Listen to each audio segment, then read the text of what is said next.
Hello, and in today's session, we are going to discuss different loop structures in Python. So we have while loops, we can write for loops, which are also referred as foreign loops actually, because we use both the keywords for and in. And then we'll also discuss the loop control statements like continue, break, and pass.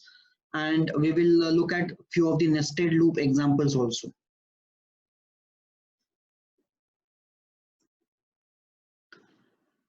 We can now write a code to find maximum of 4, 5, 6 or 10 numbers. In previous sessions, we have seen how to write if condition, how to use comparative operators. So we can write a code to find maximum of 2 numbers, maximum of 5 numbers, maximum of 10 numbers. But what if we want to find maximum of 100 numbers? So in such case, we have to define 100 different variables, and we have to write a code using these 100 different variables with 99 conditional statements to find one maximum out of the 100 variables. And even if it is up to 100, that's a different case. What if we have to find a maximum out of 1 lakh numbers? Suppose I have 1 lakh salary numbers and I have to find the maximum salary out of the available salary numbers. So in such situations, we can use some iterative structures which are called as loops, and we can use these loops in Python as a solution in such situations. Python has 2 primitive loop commands. So basically we can use while loops and for in loops in Python. So first we'll look at the while loop. In Python, while loop is used to execute a block of statements repeatedly until a given condition is satisfied. And when the condition becomes false, then the line immediately after the loop in the program is executed. So this is the syntax of the while loop. So while is a keyword which indicates the next thing is the expression or the condition. And this condition is checked for every iteration. And if the condition is true, then it will come inside the loop, it will execute the statement or multiple statements, whatever is the body of the loop. Again, it will go back, it will check the condition, again it will come back, if the condition is true, it will execute the statements, and this iterations will go on until the condition is not false. Whenever condition becomes false, this expression returns false, the control will come out of the loop and it will start executing the normal code. So now this is the example of while loop. The initial value of I is 1. I am writing while loop with expression or condition, you can say I less than equal to 5. So right now the value of I is 1. So is my value of I, that is 1, less than equal to 5? The answer of the condition is true. 1 is less than 5. If condition is true, as we have discussed, control will go inside the while loop and it will execute all the statements which are part of the while loop body. So it will execute this print statement and it will print iteration number and the current value of I, which is 1. Now it will come to the next statement, which is also part of this while loop. Why? Because of the indentation. The indentation shows that both of these statements are part of this while loop. So I equal to I plus 1. So current value of I is 1, 1 plus 1 is 2, and that will be the new value of I. Now there is no other statement with the same indentation, so while loop understands that we have to go back and check the condition. Now the current value of I is 2. It will check whether 2 is less than equal to 5. Yes, 2 is less than 5. Condition is true. So again it will come inside the loop. It will execute print iteration number and now it will print 2. And then it will increment I by 1 and I will become 3. So it will execute the while loop for I equal to 3. I equal to 4, I equal to 5. Yes, 5 is less than equal to 5. 5 is equal to 5. So it will execute this print iteration number 5 and then I will become 6. 5 plus 1, I will become 6. And then now when it is checking the condition, now 6 is not less than equal to 5. 6 is not less than equal to 5. So this expression returns false. This condition is false. And when condition is false, the controller will come out of the while loop and will start executing the normal code. So after the while loop, without indentation, we have this print statement. So this interpreter understands that this print is not part of while, so it will start executing from this print. So it will print iteration number 1, 2, 3, 4, 5, all statements, and then end of execution. And that is what is the output. So this is how the while loop is executed.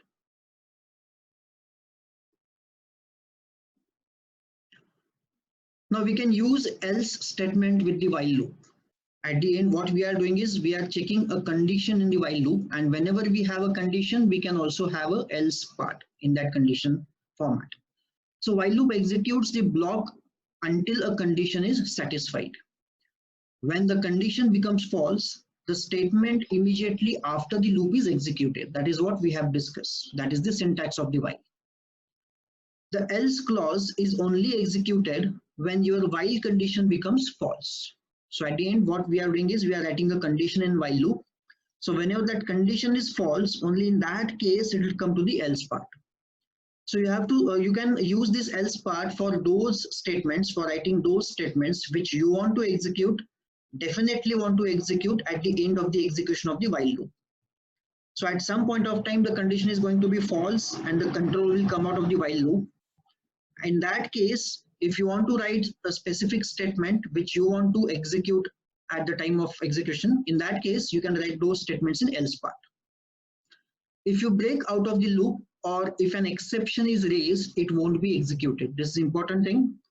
If I use break statement or if I have done some logical mistake while writing these statements inside the while loop, so if I break the while loop using the break statement, or because of some exception, if I'm coming out of the while loop, then this else part is not executed.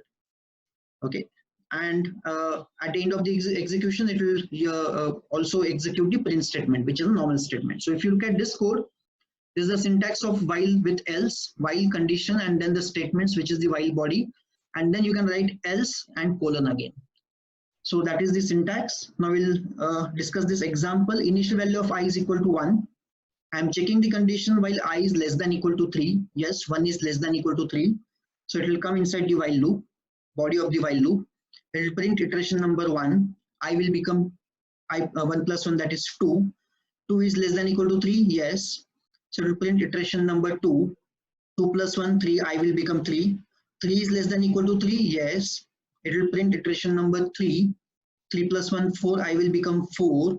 Now 4 is not less than equal to 3. Condition is false. So by default, it will come to the else part. If I have written else for this while, then it will come to the else part. It will execute this print statement in the else part. And then after executing this statement, it will come out and it will start executing the normal code. So you can see the output. It is iteration number 1, 2, 3 because of this print statement. And at the end, because for I equal to 4, 4 is not less than equal to 3. It is coming to the else part, in the else part, and then end of execution.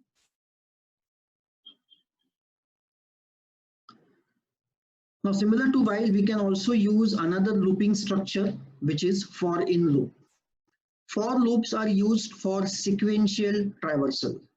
It can be used to iterate over a range of values or using the iterators also.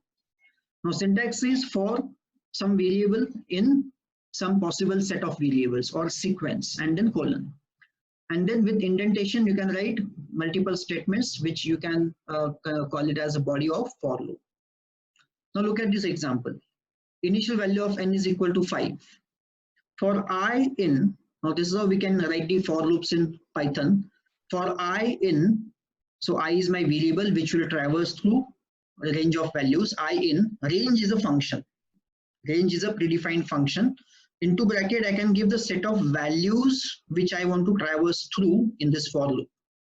So I want to traverse through all the values between 1 to n.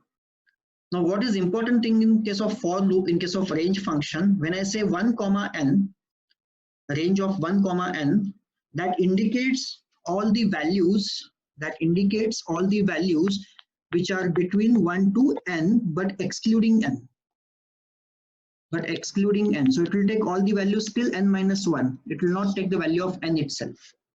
So when I say I in range of 1 to n, that means 1 to 5, I can expect that the for loop will be executed for all the values between 1, 2, 3, and 4. But for value of I is equal to 5, it will come out of the loop.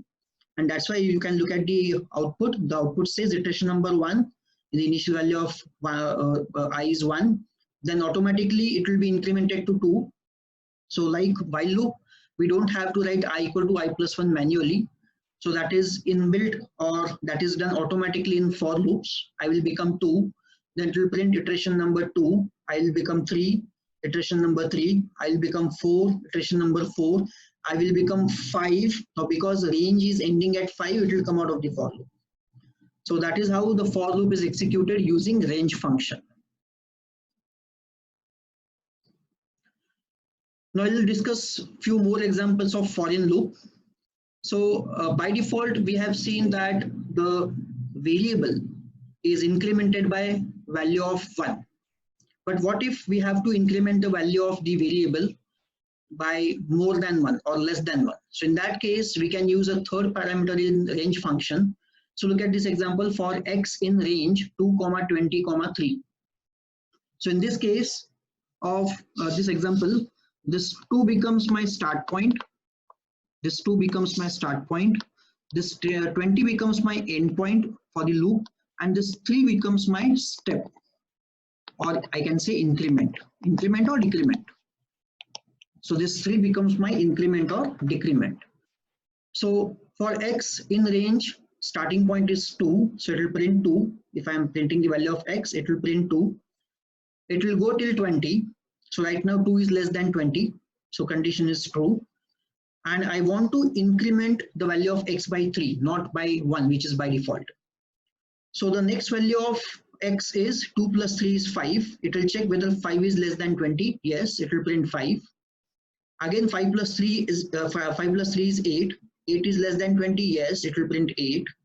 8 plus 3 is 11. 11 is less than 20. Yes, it will print 11. 14, 17. Now for x is equal to 17, it will print x, that is 17, and now the value of x has become 17 plus 3 is 20. Now 20 is not less than 20. 20 is equal to 20, so it will come out of the loop. And what you get as output is 2, 5, 8, 11, 14, 17. In short, in case of for in loop with range function, you can use 3 parameters. The first parameter is the starting point of the range. The second parameter is the last point in the range, and the third parameter is the step count or the increment value or the decrement value. Now this example tells you about how we can write an increasing for loop, but we can also write a decreasing for loop, a reverse for loop, or a negative for loop. So this is the example. For x in range, the starting point is 20, and I want to go down till 2. So I'm going in the reverse direction from 20 to 2. So I have to decrease the value of x. I cannot write plus 3 in this case. I have to decrease the value of x if I have to go from 20 to 2. So my decrement counter is minus 3. And if you look at the output, it is starting the output with 20. 20 minus 3 is 17. 17 is greater than 2. Yes, it will print 17. Minus 3 is 17 minus 3 is 14. 14 is greater than 2. Yes. Then 11 greater than 2, yes. 8 greater than 2, yes. 5 greater than 2, yes. After 5, when I say 5 minus 3, it becomes 2. For x is equal to 5, 5 minus 3 becomes 2. Now 2 is not greater than 2, 2 is equal to 2. So in that case, it will come out of the for loop, and that's why you get this kind of output. So you can write forward for loop, or you can write backward for loop using the range function and using appropriate parameters.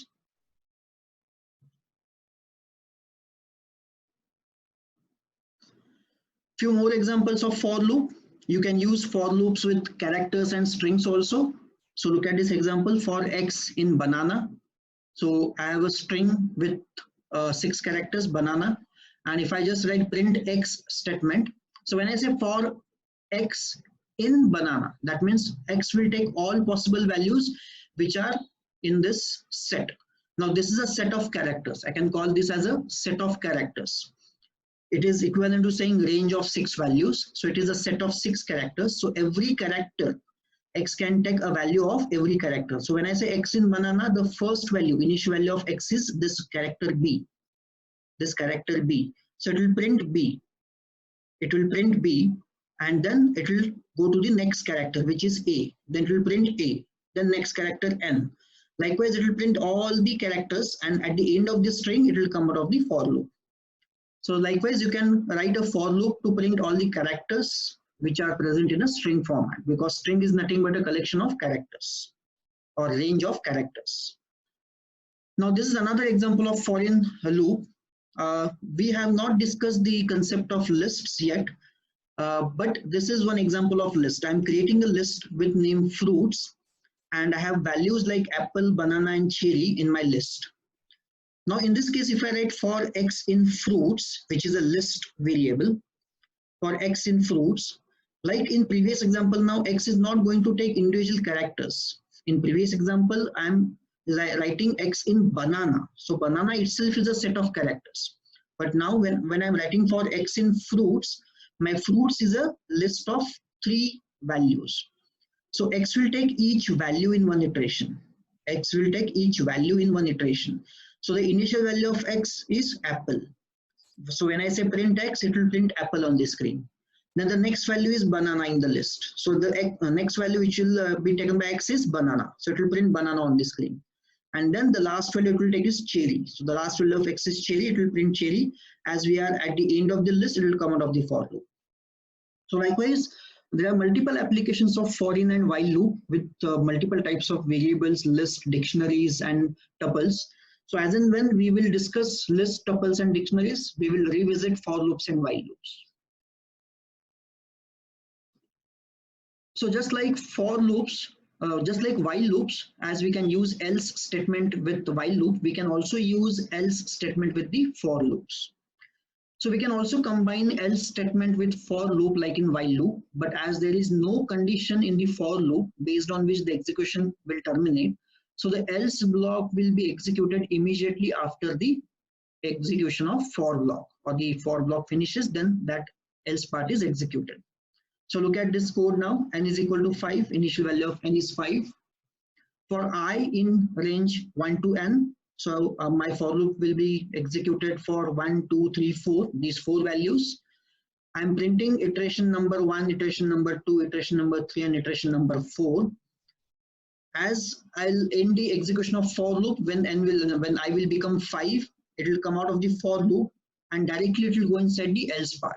So you can use this else block to write those statements which you definitely want to execute at the end of every for loop execution.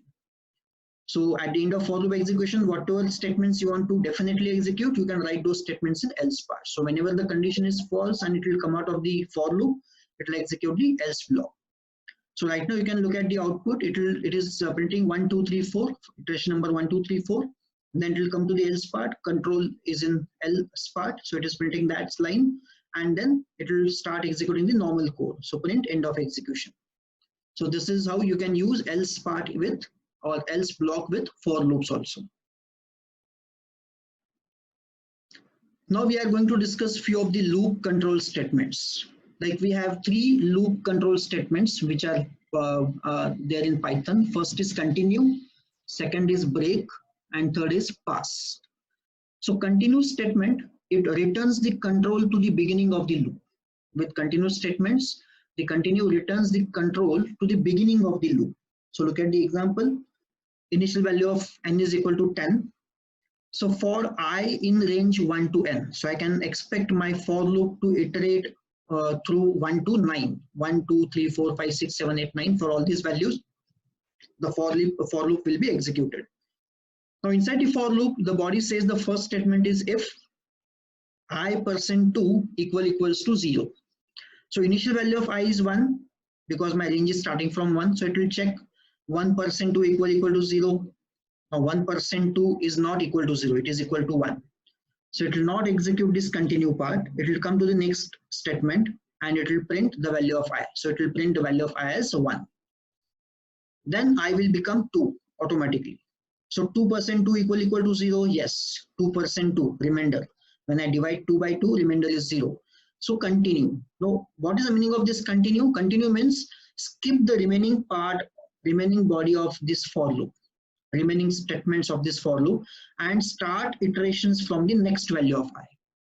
So for I equal to 2, this condition is true. So I'm writing continue means it will skip the remaining part. It will go with the next iteration of I with value 3.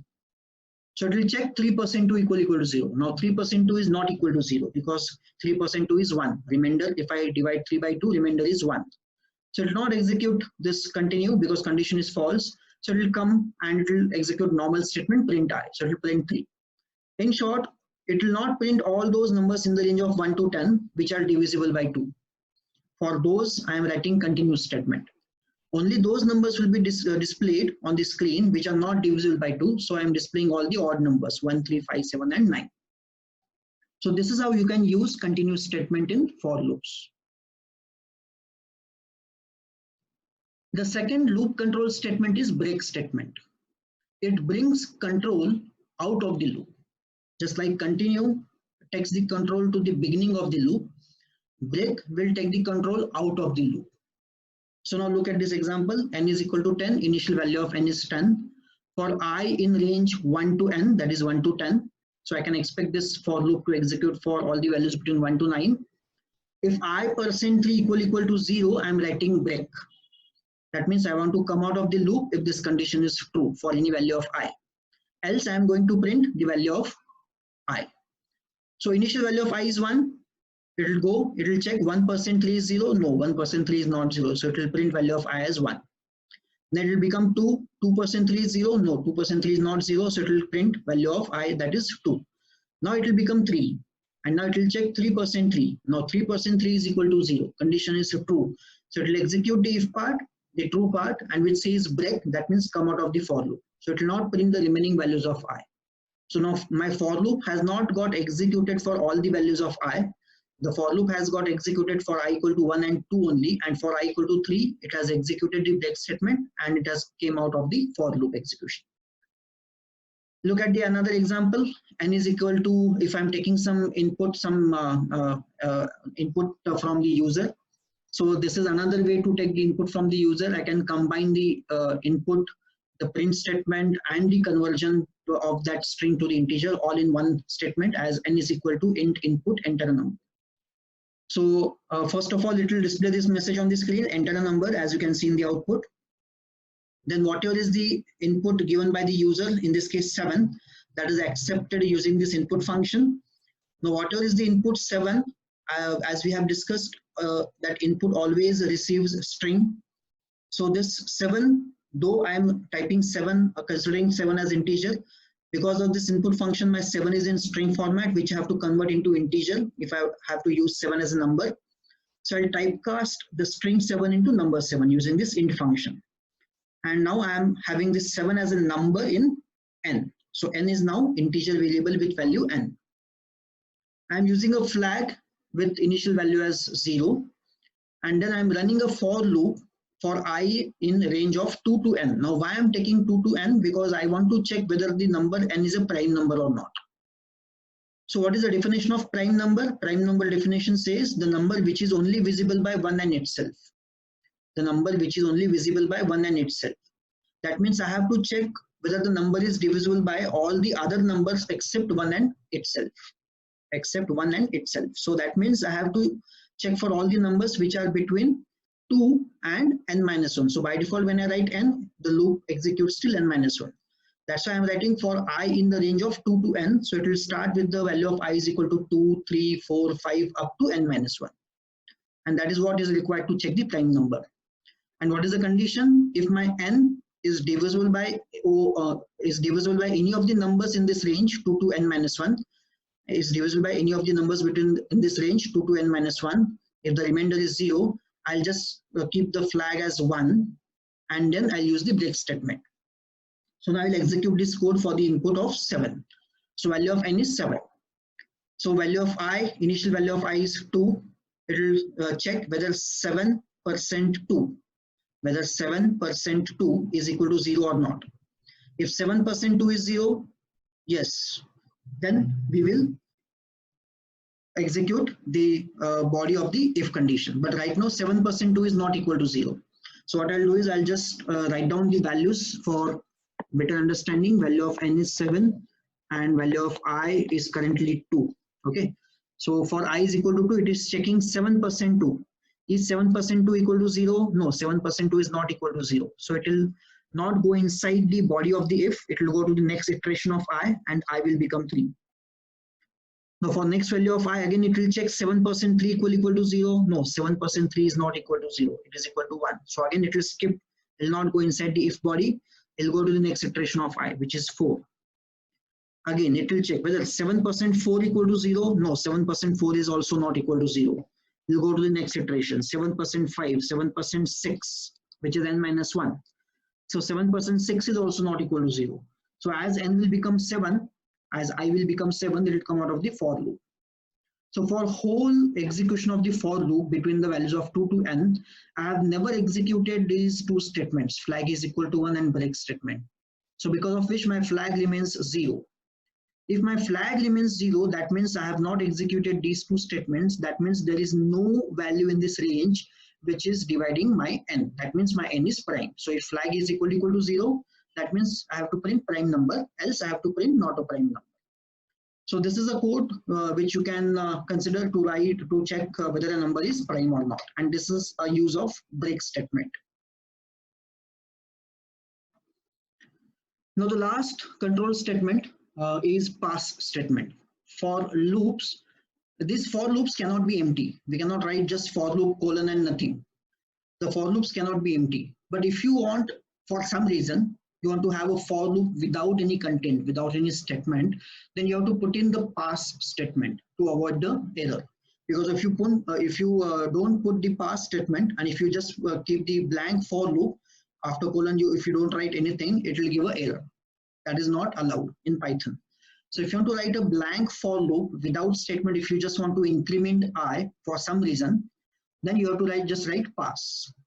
So in Python, pass is a null statement. Pass is a null statement having no meaning.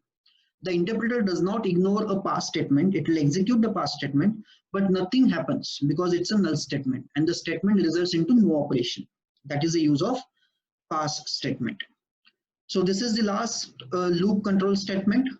So we have discussed break, continue, and pass.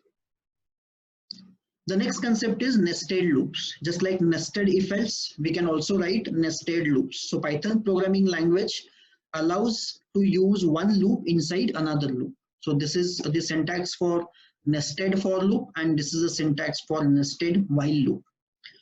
Even you can have a combination. You can write a while loop inside a for loop, or you can write a for loop inside a while loop also. That is also possible. Now look at this example. Initial value of n is 5. So I'm writing one outer for loop. So in case of nested loops, we have to use these words for as outer, and inner. Okay. So we have one outer loop and when we have one inner loop in case of nested loops. So this is my outer loop of I, and the for loop of j is my inner loop. So initial value of n is 5. For I in the range of 1 to n, so 1 to 4 it will execute, for example. And inside the for loop, for one value of I, again I am writing the body of for loop as another for loop. So this for loop of j completely will be executed with the print statement for every value of I. So for the first value of I, which is 1, it will come inside the body of the for loop of I. So now the body of for loop of I says another for loop of j in the range of 1 to I. In the range of 1 to I. So again 1 to 1, that means it will just print 1 star. So now I leave it to you to understand what this code means. And actually this will print 1 star, then 2 stars, then 3 stars. If I put initial value of n as 7, it will go up to 6 also. So just try to execute these two for loops and try to understand why these for loops are printing stars in this fashion. So this is how we can use nested for loops also. So this is the end of the session, and we have discussed while loop, for loops, else with the loops, continue statement, break statement, pass statement, and different examples of nested loops also.